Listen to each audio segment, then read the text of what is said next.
Welcome to the Immigrant in Law channel. If you have recently moved to a new country, city, or started a new life in a new environment, this video is for you. Today, let's talk about how to realize that you've really acclimated. What are the internal signals that tell you that adaptation has occurred? It's not obvious, but there are clear psychological markers by which you can tell that. Stay tuned. You may have already fallen in line. You just didn't notice it.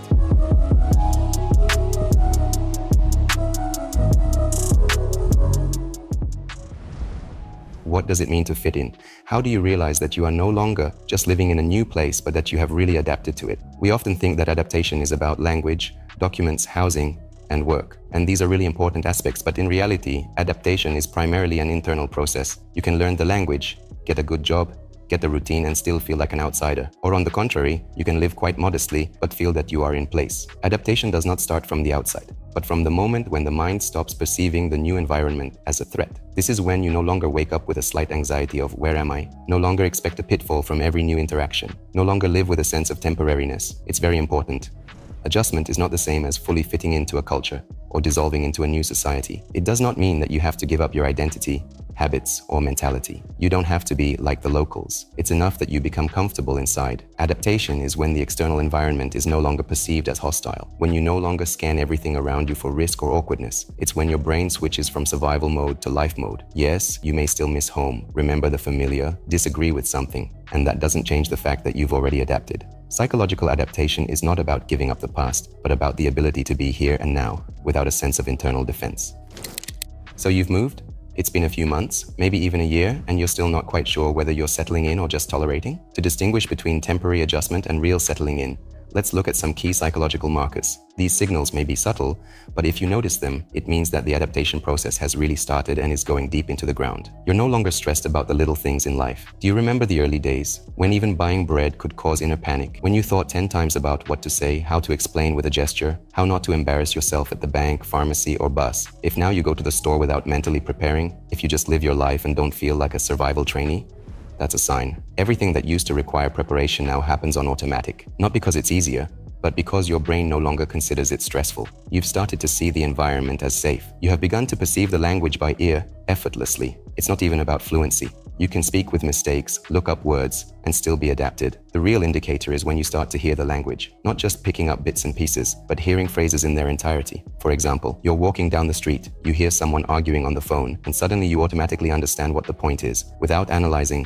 without straining. This means that the language is no longer a foreign language. You have stopped separating yourself from it. Your brain is no longer translating. It is living in that sound. The sense of daily occurrence has appeared. When everything is new, everything causes micro-stress.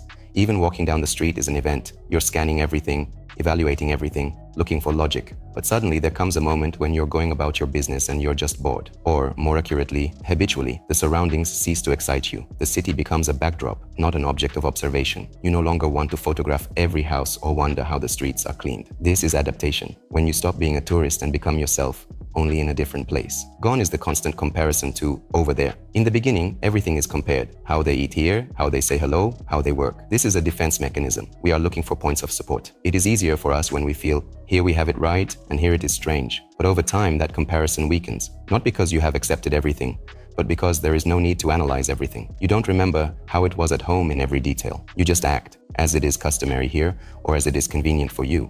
That's it. It is no longer a temporary place, it is the context in which you live in. You become to keep people straight, not like foreigners. At first it seems that all the locals are the same. A different style of dress, different facial expressions, unfamiliar emotionality. Everything blends into one they, but then you start to notice nuances. Someone speaks with an accent, someone smiles differently, someone is rude, someone is soft. You start to feel people, not just see the locals. It's a subtle but important shift. Your brain no longer separates us and them. It starts to recognize the individual. There's a rhythm to life. There used to be a sense of temporariness. You lived with your suitcases, even if they were already unpacked. But at some point, your favorite stores, familiar routes, your spots, a cafe, a bench in the park, a familiar face at the post office appear. You are no longer in search, you are already embedded. There are days that are similar to one another. There is a rhythm, not as a survival, but as a way of life. This is what gives the mind a sense of security and stability. You found your own, in one sense or another, not necessarily close friends. Sometimes the people you exchange greetings with are enough. The hairdresser who remembers your name, a neighbor who winks at you in the elevator, a coworker who makes a joke in your manner. It may not be noticeable, but these tiny social anchors give you a sense of your environment. When you don't feel alone, even if there isn't much socializing, it's a huge shift. You're no longer an outsider, you're part of the urban pattern. You no longer experience everything as temporary, one of the most important signs. As long as you feel that none of this is forever, your brain won't let off the brake. Even if you don't plan to stay in this city or country forever, it's important that the here and now is no longer a transition period. When you buy a lamp, not for the first time, but because you want to get cozy. When you go to an event, not to get settled in, but because you're interested. When you're just living, not testing a new life. This is the sign. You are not a guest. You are at home, albeit in a new meaning of the word. If you recognize at least some of these signs, it means that adaptation is already underway and you are much closer to inner comfort than you think.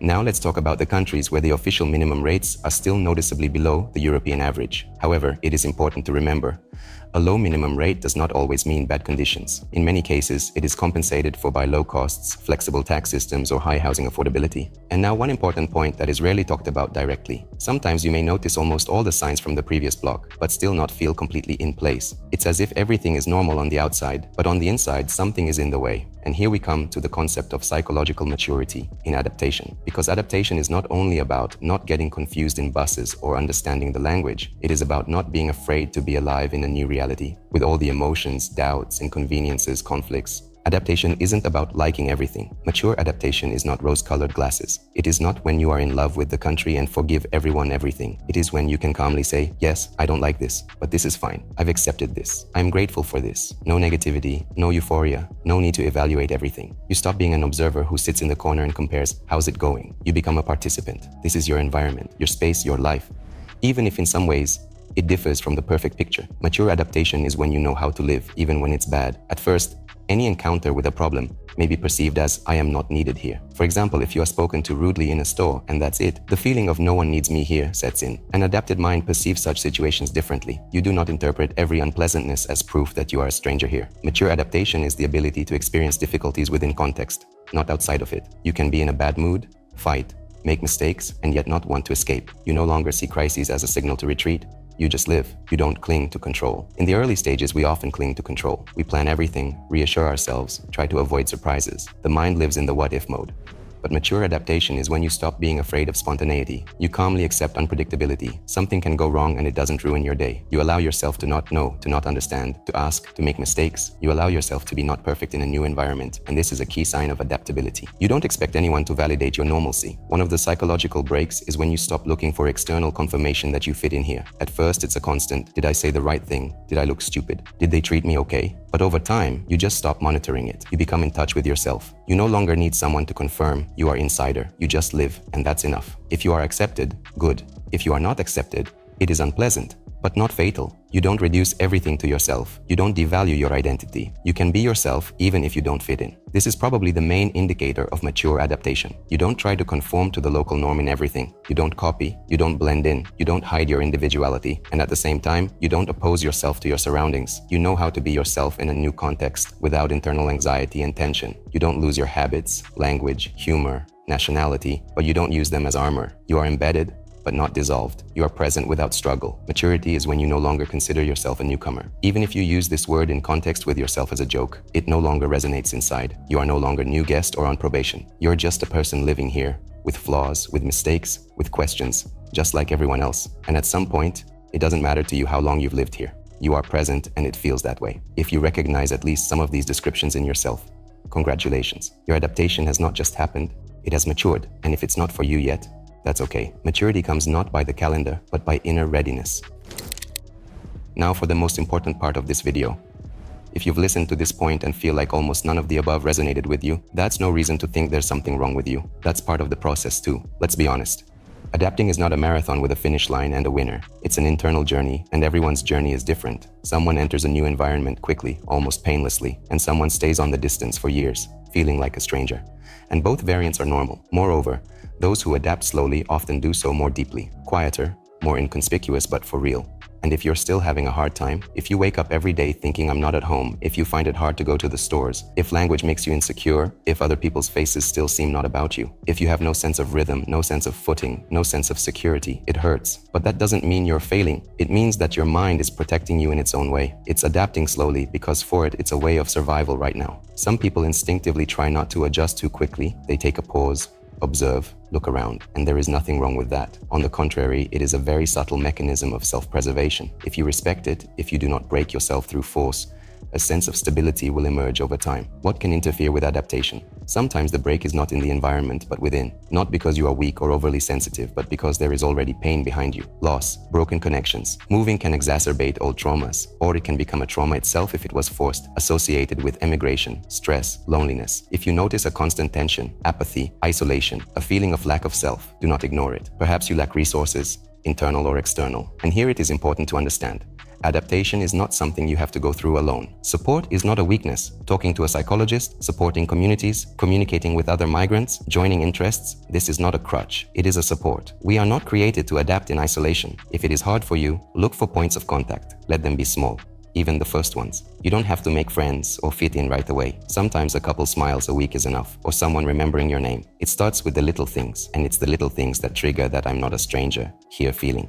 And most importantly, you have the right not to be forcibly incorporated. You don't have to be like everyone else. You don't have to give up your culture. You don't have to retrain every habit. You can still be yourself. Adaptation is not about changing yourself. It's about allowing yourself to live in a different place without internal hostility. If right now you're still feeling not settled down, still waiting for the moment to love this place, don't rush yourself. Just try to live slowly, one thing at a time. Let one thing a day be yours. Let one meeting a week be warm. Let one route become familiar. It's from such tiny fragments that a sense of acclimation grows. Time is not an enemy, but an ally. Sometimes you have to live through a cycle, spring, summer, winter, for something to shift internally. Sometimes things change after one conversation. Sometimes after a major crisis. You don't know when it's going to happen, but it will happen. If you are honest with yourself, if you don't give up on life, if you continue to find yourself in this new world, you are already in the process. Even if it feels like everything is frozen right now, if you haven't settled in yet, it doesn't mean you won't. You are just at a point where the roots are still growing.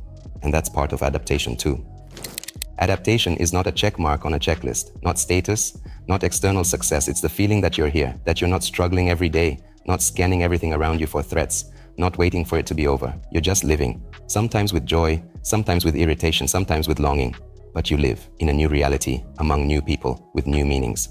If you recognize yourself in at least a few signs, it means that you are already moving towards inner stability. And if you haven't recognized it yet, it's not a problem. It's a starting point. You don't have to adapt properly.